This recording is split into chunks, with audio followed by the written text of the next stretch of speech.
Bonjour, c'est Pain Français. Bon voilà, épisode 3 de She-Hulk. Que dire? Bah, c'est toujours pas ma série préférée, hein. C'est- Bon voilà, donc qu'est-ce qu'ils ont décidé de faire? Ils ont décidé de faire une comédie, hein. Donc clairement, c'est une comédie, c'est absolument pas une série de super-héros. Ou alors au dernier épisode, je sais pas, mais là pour l'instant, il y a absolument rien de super-héroïque. Euh, quoi dire? Et c'est même pas une série d'avocats. On pourrait croire que c'est une série d'avocats, mais alors c'est une série d'avocats écrite par un enfant de 8 ans. Euh, le seul moment qui est intéressant dans un terme de show d'avocat, c'est le dernier moment avec l'autre avocat, donc l'homme, qui doit défendre le sale type là. Euh, Parce que là, le fait d'utiliser, alors ça c'était bien fait en termes de comédie et en termes de show d'avocat, c'est-à-dire qu'il amène Jennifer Walter, je sais plus, bref. Tellement je suis pas intéressé par les personnages. Donc il amène la fille pour dire du mal du type, mais le fait de dire du mal de lui prouve qu'en fait il est innocent. Donc je trouvais que c'était bien, en l'humiliant quelque part, vu que c'est un sale type, en l'humiliant. Ça c'était rigolo, mais c'est qui a eu l'idée? C'est l'avocat. Donc elle, quand elle défend l'abomination, bah, en fait, ouais, elle a des témoins qui disent tous qu'il est génial, et puis voilà quoi. Il n'y a pas eu de stratégie, il n'y a pas eu à un moment donné à dire, à part juste le fait que Wong était en retard, mais en fait il n'est même pas. Ça aurait été beaucoup plus intéressant qu'il ne vienne pas et qu'il y ait un problème avec ça. Non, non, il est quand même venu. Donc voilà, bon, le fait qu'il y ait... Alors, ouais, ça, il y a eu quand même... C'était assez drôle le fait qu'ils disent il va pas y avoir un caméo à chaque épisode, hein, enfin, sauf Bruce dans le premier, l'Abomination dans le deuxième et Wong dans le troisième. Bon, voilà, ça c'est rigolo. Bon, en même temps, je suis pas fan non plus de briser le quatrième mur, en tout cas pas dans les Marvel. Euh, je dis, sauf dans WandaVision, où ça c'était logique, c'était voulu, puisque c'était un show magique. Mais ici, expliquez-moi, ou alors on va découvrir à la fin que fait que tout ça, effectivement, c'était un show, ce serait rigolo, mais je pense pas. Donc le côté vraiment trop, comment expliquer, trop comédie en fait, il y a rien. Alors j'ai cru à la fin, sur la toute fin, ah ouais, il va y avoir une baston, il va y avoir, et là elle va peut-être de nouveau en faire de trop par exemple. Vous voyez, envoyer trop loin un homme et leur dire ah, mince, mais en fait je suis en train de trop utiliser mes pouvoirs et il faut que je les contrôle. Non, non, non, il n'y a pas du tout. Elle est 1000 fois plus forte que les quatre types. Bon, c'est normal, ça c'est des kidams, c'est pas Miss Marvel qui l'a attaqué, c'est pas Thanos, hein, donc c'est des bêtes types. Mais quand même, il aurait pu y avoir quelque chose, même sur sa force à la limite, en dire ouais, mais elle est trop forte et donc justement, elle risque de les blesser trop fort alors que c'est des petits voleurs, quoi. Et donc il aurait pu y avoir un jeu là-dessus, sur voilà, cette Amérique un peu ultra violente, et qu'elle-même elle doit se contrôler, mais non, il n'y a même pas ça, quoi. En fait, je vois vraiment pas ce qu'ils veulent faire, où ils veulent en arriver. Reste que l'actrice est très très chouette, surtout quand elle n'est pas en Hulk. Mais même quand elle est en Hulk, en gros plan, elle est très très chouette. Je pense que la scène post-crédit, que tout le monde a dit, ouais, c'est.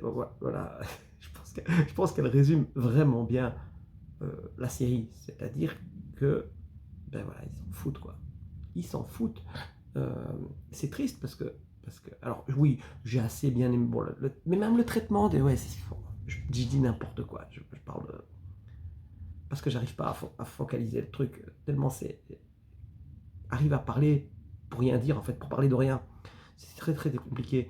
Allez, on va dire oui, il y a une tentative de critique des médias qui en font trop et tout. Sauf que de nouveau, c'est écrit par un enfant de 8 ans. C'est pas réaliste. Il y a moyen de faire réaliste et que ce soit pire que ça. Euh, donc voilà, le fait qu'elle explique que She-Hulk, c'est quelqu'un qui a réfléchi 2 secondes, ça, oui, ça c'est rigolo. Mais je vous dis, il y a trois blagues qui fonctionnent. Et le reste, enfin moi je m'excuse, mais le twerking à la fin, non, non, je suis désolé. Je vois pas qui ça fait rire. Qui ça fait rire en fait? Qui est le public cible de ce truc-là? On disait que Miss Marvel c'était pour les ados, mais là on est au niveau, là on est au niveau maternel quoi, enfin début primaire. Oui, il y a aussi cette scène qui aurait pu être drôle, enfin qui était drôle en fait, c'est drôle de l'avoir mis, d'y avoir pensé, que les hommes allaient dire oui, She-Hulk, ça y est, ils ont pris la vérité de l'homme et tout, ce qui est un peu la critique que j'avais faite dans la première critique, sauf que ça aurait pu être fait plus intelligemment, c'est-à-dire ça aurait pu être fait par quelqu'un qui a des vrais arguments. ouais, ils auraient dit par exemple: «Ouais, comme d'un seul coup, elle est meilleure que Hulk», voilà, ça aurait été rigolo parce que ça aurait critiqué leur propre show quelque part, mais non, parce qu'ils sont pas capables de critiquer leur propre show. Il faut que ce soit l'homme basique qui dit simplement: «Ouais, c'est ça, on a retiré la virilité de l'homme». Non, moi j'ai aucun problème avec les héroïnes, la guêpe, elle est badass, elle est même pour le coup meilleure qu'Ant-Man.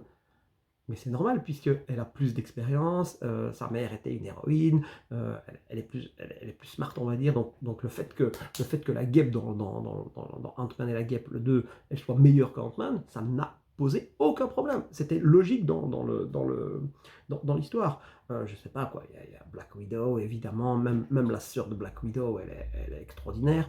Je veux dire, j'ai adoré dans Honkai, la fille, alors je sais plus son nom, mais celle qui tire à l'arc aussi, ben voilà, elle a son mentor et tout, ça me dérange pas du tout qu'une fille soit super-héroïne, c'est vraiment pas ça le problème. Le seul problème, c'est qu'il faut qu'un super-héros, même un homme ou une femme, il faut qu'il y ait un problème. Thor, il est surpuissant, quand il arrive dans le premier épisode, quand il arrive sur Terre, il a plus ses pouvoirs. Il n'arrive plus à prendre Mjolnir. Il y a quelque chose, il doit reconquérir son pouvoir. Voilà. Il faut qu'il y ait. Ici, il n'y a pas. Il n'y a rien. Il y a Walou. Rien. C'est vraiment des blagues potaches, des blagues d'enfants. Je ne comprends pas. Je j'arrive pas à saisir quel est le public cible de ce Marvel. Qu'est-ce qu'ils veulent faire avec ce personnage, où est-ce qu'ils veulent l'emmener, à quoi il va servir dans la MCU. euh, voilà, moi j'aurais vraiment aimé que, par exemple, j'espérais vraiment sur la fin, je me dis voilà, les 4 types vont l'embarquer, elle va en balancer un trop fort, il va être blessé, et elle va se dire mince, je peux pas faire ça parce que c'est quand même une avocate, donc je suppose que la loi sur les armes, sur des trucs comme ça, bref, non. Alors oui, il y a quelqu'un qui cherche à avoir son sang, donc voilà quoi. Mais elle, en tant que personnage, elle est bah, comme les CGI quoi, lisse quoi, lisse, il y a rien quoi. Ce qui est dommage parce que l'actrice a vraiment du potentiel. Je la trouve super mignonne, je trouve très expressive, voilà. Mais la caractérisation des personnages, non quoi. Non, j'ai pas aimé. Désolé, désolé, désolé. Le troisième a toujours pas réussi à remonter le truc. Désolé. On se verra pour le quatrième.